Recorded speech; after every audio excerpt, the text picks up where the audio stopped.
Hello. So, it's actually Thursday, and I've just read the first chapter. I was meant to do it Tuesday, and then I spent the day in London and had no time. And then yesterday, I don't know if I had an excuse. I think I was procrastinating. So, today is the start of my week, not Tuesdays. I'm just trying to think. What else do I need to say? Oh, I actually did start the morning pages on the Tuesday, so I've been doing that 3 days in a row now. It's pretty good, I'm not gonna lie, because as I was saying in my last video, my morning habits have been quite bad because I just had no reason to get up anytime soon. So recently, since doing this, I would I'd check my phone to see the time, and then I would see I had notifications, but I wouldn't unlock my phone to like properly check them. And I forced myself to write the pages before I was allowed to look at the phone. And that helped because I was getting out of bed sooner. Like even today, I woke up and I basically got straight out of bed, and that is an achievement for me, guys. So from that perspective, pretty good. In terms of what I've been writing, I think sometimes it's quite productive. I say sometimes, I've literally written 3 times, but some of it has been productive, and then some of it's literally me writing out. I have no clue what to say. I don't know what to say. I think the other day I just used it to think about when my artist date should be and write down ideas of what I could do on my date. So because I'm starting my weeks on Thursday now, I figured it'd be quite nice to do an artist date on Sundays because it's like almost halfway through, and I really hate Sundays for multiple reasons, but it's mainly because I don't feel very productive on a Sunday and I feel quite lazy. So I feel like if I do that, then it helps me counteract, helps me feel like I'm doing something, basically.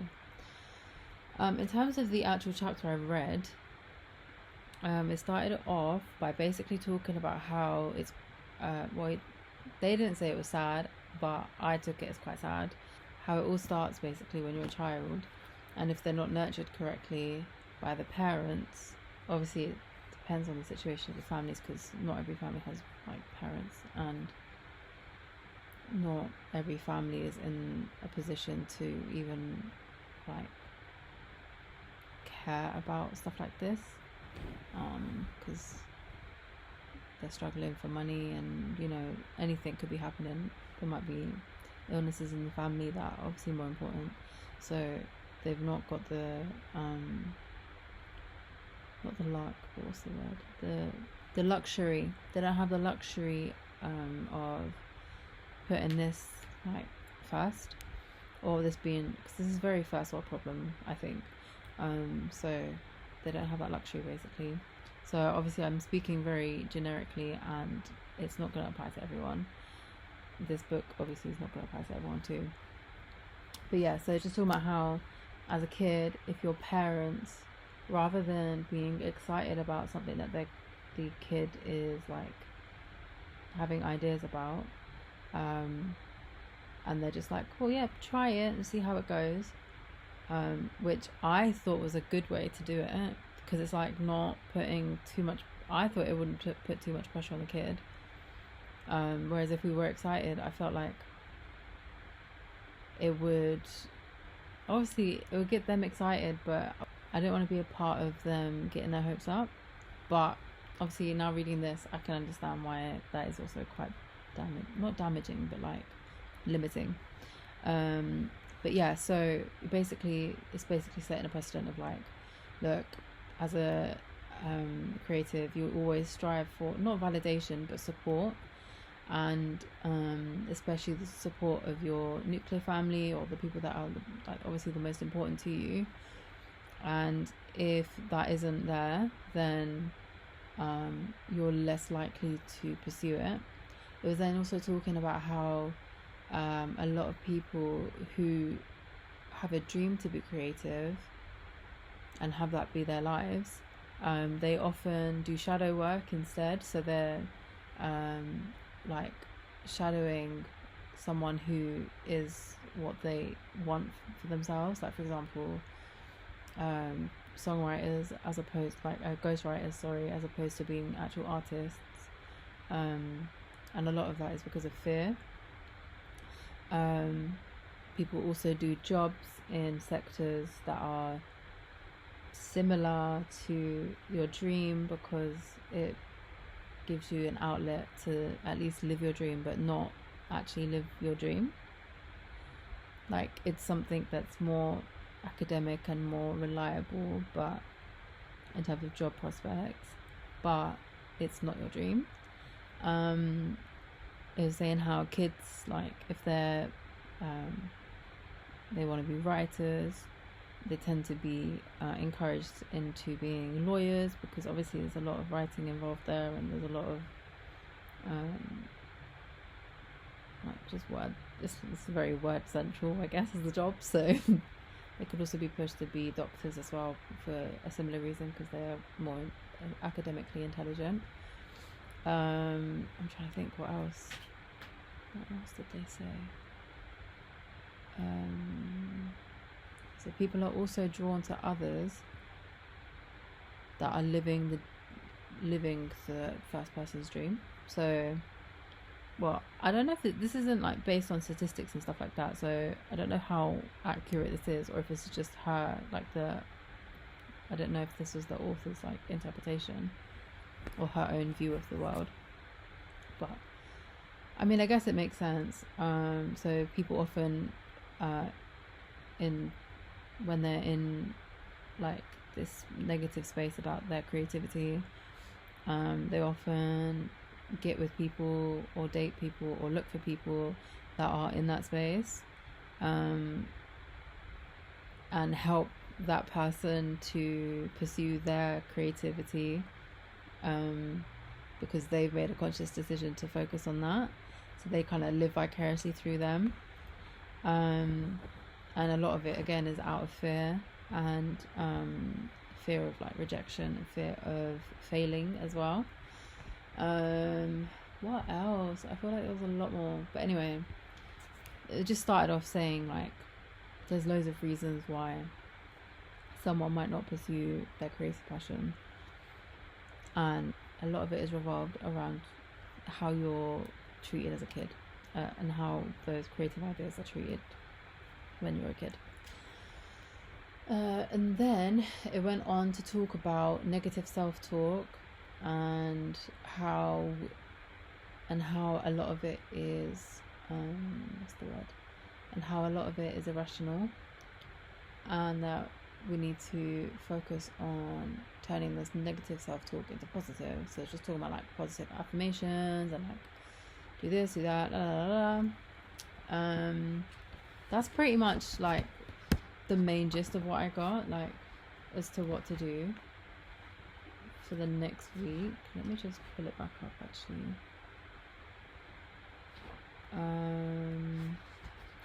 So my tasks for this week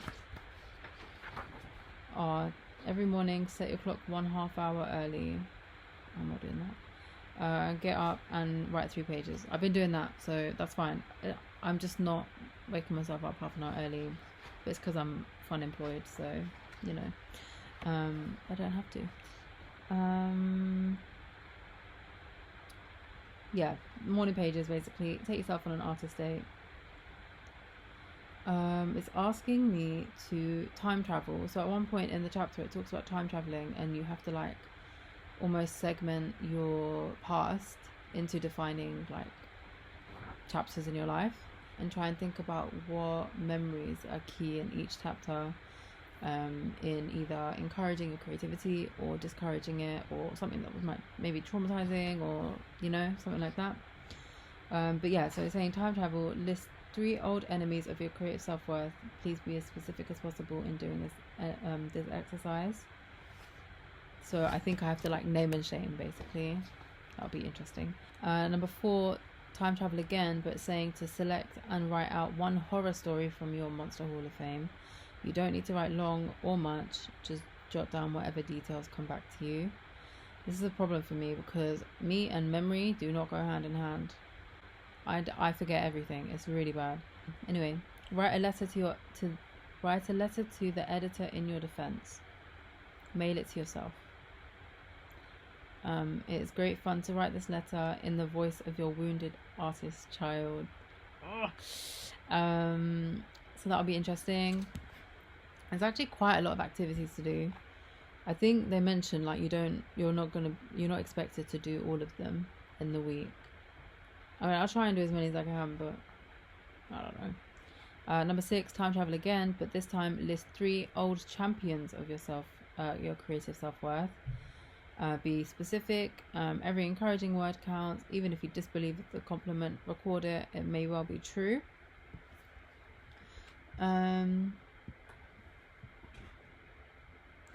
Number 7, select and write out one happy piece of encouragement. Write a thank you letter. You can either mail it to yourself or to the long lost mentor. This one is kind of interesting.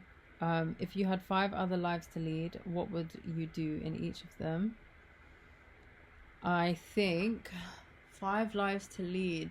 I've not really thought about it properly. Defo midwife. Defo. Thing is, I went to uni to do neuroscience. I don't know. Sometimes I'm like, oh, imagine I actually finished it, because obviously I dropped out. Obviously. I don't know. Maybe I'll be a neuroscience scientist in another life. But I don't. Okay, whatever. It's fine. I'm trying not to overthink it. In another life, I am a singer. Like, that's my main thing. Another life, I'm a baker. And another life, I am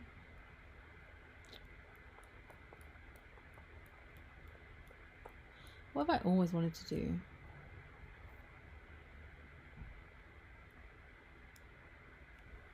Honestly, I want to be rich and I just want to be rich and travel the world for a living. That would be great. That'd be nice. Look over your list and select one and then do it this week. For example, if you put down country singer, can you pick a guitar? If you dream about being a cowhand, I don't know what that is. How about some horseback riding? So you just kind of act on that, like, other life, the version of you, basically. In number 9 is saying in working with affirmations and blurts, often monsters swim back to us. Add these to your list and as they occur to you, work with each blurt. So blurts are literally just like random pop-ups in your head, like where you're being negative about yourself. So I think it's just saying keep track of them, and then you have to turn each negative into an affirmative positive. Number 10, take your artist out for a walk. The two of you, a brisk 20-minute walk can dramatically alter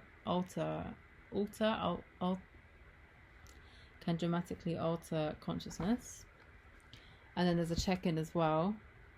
And this is saying that if you're running your creative week Sunday to Sunday, you do your check-in each Saturday. Obviously, I'm doing my check-in Thursday to Thursday, so I will do it mine. So I'm going to do mine on Wednesday.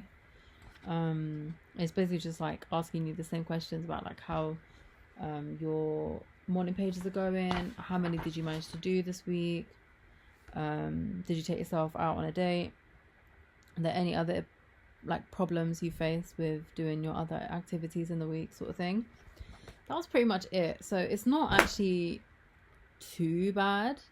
I'm just a bit worried about not being able to do all the tasks that they've asked me to do. So we'll just see. But I just thought, let me record this now because I've just read it today, and then I think what I'll probably do is just document throughout the week. rather than it being like right at the end of the week of like, oh, let me take you, I'll remind you how everything has been, sort of like a reflection.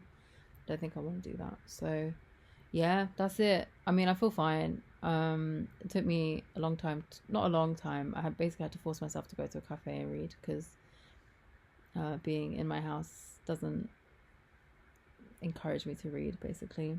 I'm just finding ways to avoid it. So I went into a cafe, just got myself some a drink, and then sat down and read it. So yeah, I got it done. And yeah, I think the only thing that's really sticking with me at the moment from this, it's not even anything about the negative self-talk, because really and truly, I don't think I do that much negative self-talk. I think a lot of the negative self-talk, if I do have any, I think, comes from when I'm actually trying to create, like sit down and create, and I don't do it, or at least I haven't been doing it very often. So I don't know. I'll keep a log of it anyway. But yeah, what had stuck with me the most was just the whole thing about kids not being encouraged when they're younger. But yeah, so it's made me think about it a little bit, about how if I do end up having children, how I would want to be with them, like how I want to treat them. So I would never want to limit them. Yeah, I would never want to limit them, because it's quite sad, isn't it? Again, this is a first world problem, so there's a lot more things that are much sadder than this, but it's sad that there's a lot of people that have like a calling or like a drive to do something which they could make a living from, but it's just not the traditional route, and it's not the like academic route, and they neglect it because parents don't, or the people around them don't really care to encourage it and support it. So yeah, I'll be real, in terms of like my music stuff, I don't really get that much like support from my immediate circle. I try and like just be quite hush hush about it, and like subtly be like, oh, by the way, like I dropped this, like if you want to hear it, it's there, sort of thing.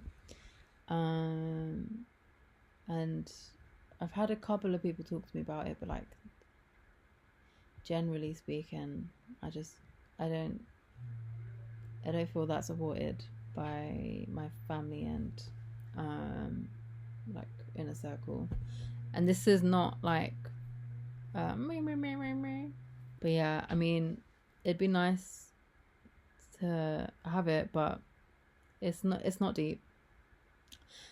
There's kids dying all over the world right now, so you know, it's not actually that deep. But yeah, I think that's always been like in the back of my mind. I wouldn't allow myself to get like crazy sad over it.